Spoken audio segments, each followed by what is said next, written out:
berita tentang seorang wanita yang masih utuh jasadnya padahal sudah dikubur 30 tahun. Kalian, itu tetangga saya, Bib. Masya Allah, bagaimana kerjaannya, kok dia itu dimuliakan Allah Ta'ala sampai badannya itu masih utuh. Apa kata dia? Ibu yang menyuruh ibu-ibu bakti sama suami itu siapa? Bukan suami, bukan mertua, bukan kepala desa, bukan. Tapi yang merintahkan para ibu-ibu, para istri untuk bakti pada suaminya itu adalah Nabi kita Muhammad SAW. Perintah Allah kepada mereka. Sehingga apa? Ini ibadah. Ibadah itu kita harus tahu. Unsur dasarnya ibadah itu adalah kalau kita laksanakan pasti berat.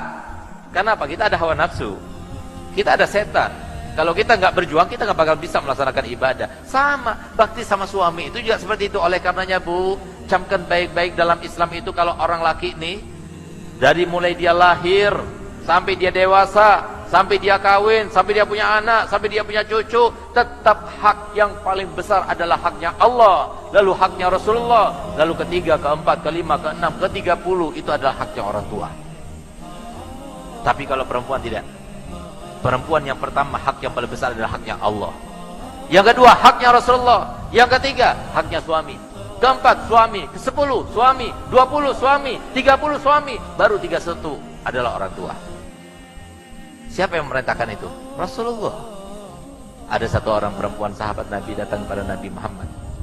Dia ingin meniru sahabat-sahabat Nabi yang lainnya. Banyak di antara sahabat Nabi yang datang kepada Muhammad, "Qul ya Rasulullah, aina ana? Nanti ketika di akhirat aku ini berada di mana?" Maka Nabi SAW jawab, "Anta ma'i fil jannah." Kamu di surga. Banyak itu sahabat seperti itu. Sehingga ada sahabat perempuan yang meniru, datang kepada Nabi Muhammad, "Qul ya Rasulullah, aina ana? Di mana aku nanti?" Apa jawaban Nabi Muhammad? "Alaki zauj?" Apakah kamu punya suami? "Qul ya, jannatuki wa naruki fi yadi zaujiki." Surgamu dan nerakamu itu berada di tangan suamimu. Mungkin ada yang bertanya, "Bu, loh kok bisa? Laki-laki selalu setelah haknya Allah dan Rasulnya orang tua, tapi sementara istri tidak. Setelah haknya Allah dan Rasulnya adalah suami, baru kemudian orang tua." Karena apa? Itu yang sulit dilakukan. Karena ibadah itu adalah sesuatu yang sulit dilakukan. Kalau seumpama kita, Bu, ibu-ibu, seumpama dia itu bakti kepada orang tua, biasa. Kenapa? Paling tidak balas jasalah. Dari semenjak kecil dia mengasih uang, dari semenjak kecil dia ngerawat, dari semenjak kecil dia mengasuh. Sehingga kalau kita membalas kebaikannya wajar. Sehingga apa? Kalau kita diperintahkan untuk bakti kepada orang tua, itu biasa. Tapi diperintahkan bakti pada suami, siapa suami? Orang lain. Bisa jadi tetangga, bisa jadi orang jauh.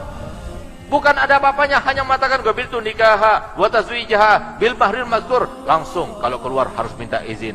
Enggak boleh kita itu membuat dia itu galau pikirannya. Kata Nabi Muhammad, kalau seumpama ada di antara kalian perempuan yang beribadah dengan ibadah 1 bulan penuh berpuasa, 1 bulan penuh bangun malam, tapi 1 kali saja membuat pikiran suami tidak enak atau galau pikirannya, maka semua pahalanya dihapus oleh Allah SWT.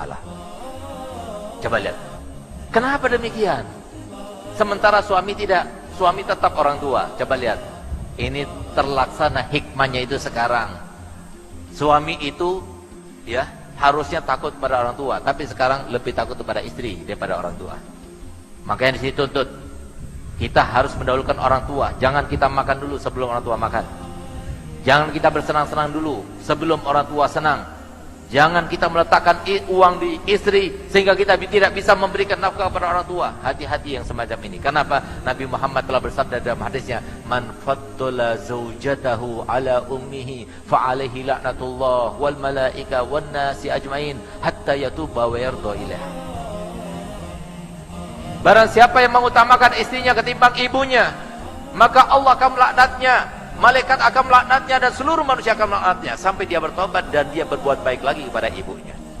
Oleh karenanya, Bu, jangan kita katakan, Bu, bahwasanya bakti sama suami sekarang tidak ada lagi. Saya masih punya ibu. Dan alhamdulillah sampai sekarang saya bangga punya ibu saya. Karena apa? Saya bersumpah di atas mimbar ini, 27 tahun ibu saya mendampingi ayah saya almarhum Habib Hasan Baharun yang mendirikan pondok Darul Dakwah itu. 27 tahun demi Allah saya bersumpah, dari semenjak kecil saya bisa mengingat tidak pernah yang namanya berselisih, berantem, tidak pernah. Yang namanya marah itu tidak pernah pada suaminya. Yang namanya minta tidak pernah pada suaminya. Sehingga pantas. Saya nggak pernah bertemu dengan habaib besar-besar yang ada di luar negeri, kecuali setiap kali bertemu, sampaikan salam sama ibumu, saya minta doa kepada ibumu. Siapa yang menyampaikan kepada mereka? Allah yang memuliakan. Allah yang membalasnya. Apa? Kebaikan kita itu, kita melakukan kebaikan bukan karena manusia, tidak, tapi karena Allah. Jangan pedulikan, Bu. Bahkan kadang-kadang ada yang semacam ini, Beb. Sekarang, Beb, suami saya, Beb, saya berbuat baik kepada suami, saya tunduk kepada suami, tambah jadi nanti suami saya, Beb. Itu setan yang ngomong begitu. Kenapa? Yang membalas bukan orang, bukan manusia, tapi yang membalas adalah Allah SWT. Kita tidak melakukan kebaikan menjadi istri yang solihah karena suami, tapi kita menjadi istri solihah karena Nabi Muhammad dan karena Allah. Ambil satu contoh, Bu. Ibu-ibu masih ingat tidak? Kira-kira 7 tahun yang lalu di bulan Maulid, ada sebuah berita heboh di Jawa Timur, di mana ada seorang wanita yang sudah meninggal selama 30 tahun, tapi ketika digali ternyata jasadnya masih utuh, bahkan kafannya masih putih bersih. Kafannya pun dijaga oleh Allah Ta'ala. Apa yang terjadi?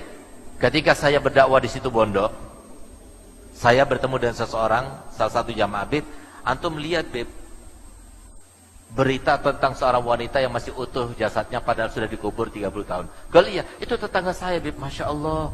Bagaimana kerjaannya, kok dia itu dimuliakan Allah Ta'ala sampai badannya itu masih utuh. Apa kata beliau? Beb, kami, Beb, di kampung, Beb, laki-lakinya itu nggak ada satupun di antara kami kecuali kami merasa iri pada suaminya. Kenapa? Solihahnya luar biasa, Beb. Dia itu baktinya sama suami luar biasa. Padahal suaminya itu tukang mabuk, suaminya itu tukang judi, suaminya itu bahkan melakukan KDRT. Kami sering melihat, Beb, itu depannya orang, itu istrinya dipukul-pukul, Beb. Tapi Masya Allah, kalau ada yang membela itu dia bilang, ini urusan saya, jangan Mas, biarkan saya. Itu dia tempelin, malah dia itu mengatakan pada suaminya, ampun, ampun suamiku. Masya Allah, coba lihat di sini. Lihat bagaimana balasan Allah, biar kita paham. Yang berkecamuk, yang berkuasa, yang bertindak, yang memberikan sebuah ketentuan, bukanlah manusia, tapi Allah SWT.